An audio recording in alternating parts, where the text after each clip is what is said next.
Alright guys, it's Steven over at KR Motorsports. We're doing a Compushift automatic transmission controller install on this Aristo swap to Lexus 2GS GS300. So the first thing that we're doing is Compushift gives you a new inhibitor switch. This is basically like the park, drive, reverse switch. So we're going to remove it. Here it is right here. So what we're going to try to do is I've already loosened the trans bolt here, and then I've already dropped the drive shaft. We're going to see if we can do it this way, save us some time. May or may not work, so we'll let you guys know here in a sec. Okay, we got the sensor installed. The hardest part I think about this install is actually routing the wires.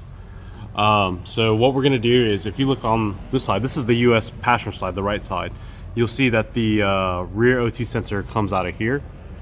Now fortunately enough, there's a hole that's also mirrored, I'm assuming for whatever reason, maybe for like the 400, 430 cars that are V8s, but there's a hole here. What we're going to do is I've already pushed the grommet through, and we're going to go inside and we're going to have to enlarge this hole with a hole saw to fit the new harness. So the new harness, the grommet that runs down is actually pretty large.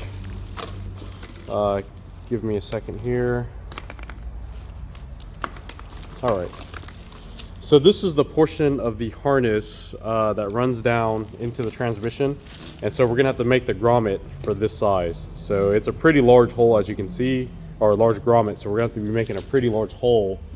But unfortunately, that's kind of the only place that we can go is right here. So we'll get a hole saw and we'll enlarge this hole, and then we should be able to run it down. It's really close to the fuel lines here.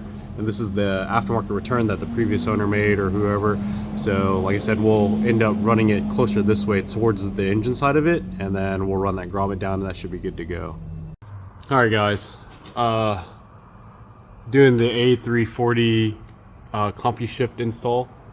So you're gonna get to a point where it's gonna have a TIS, TISS, and a TOS, TOSS.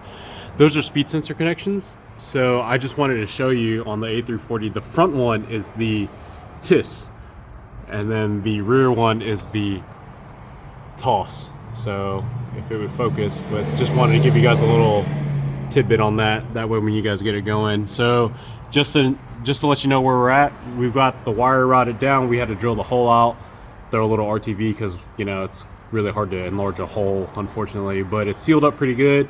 We'll let this cure. Tomorrow morning I'll come out and I'll stick some more on. Got the wires ran on this side. Got the new park reverse position sensor thing in. That's in with the new connector on it. Oh goodness. So this one is the transfer case wiring. Obviously we don't have a transfer case, so this is gonna be left alone. I'll cut the end of it just to get the flying lead off of it, and then we'll secure this. We'll throw some more RTV on tomorrow. Once it's all cured, we'll secure this, and then we should be able to do the inside of the vehicle. Alrighty guys, just an update. Got the Compushift hooked up into this GS. This is the CAN bus wire. It goes directly into the ECU, and then from the ECU it goes into the Compushift. The reason why we do that, if you don't know how CAN bus works, it's a communications line.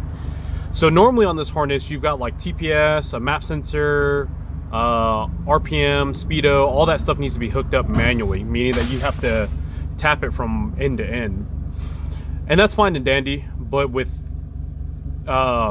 CAN bus, you only have to hook up these two wires to the ECU, set up both sides of the software so they communicate, and then that saves you a ton of time. So that means that I didn't have to hook up TPS, I didn't have to hook up the map sensor or the speedometer, because all that's sharing in between the ECU Masters EMU and the Compushift.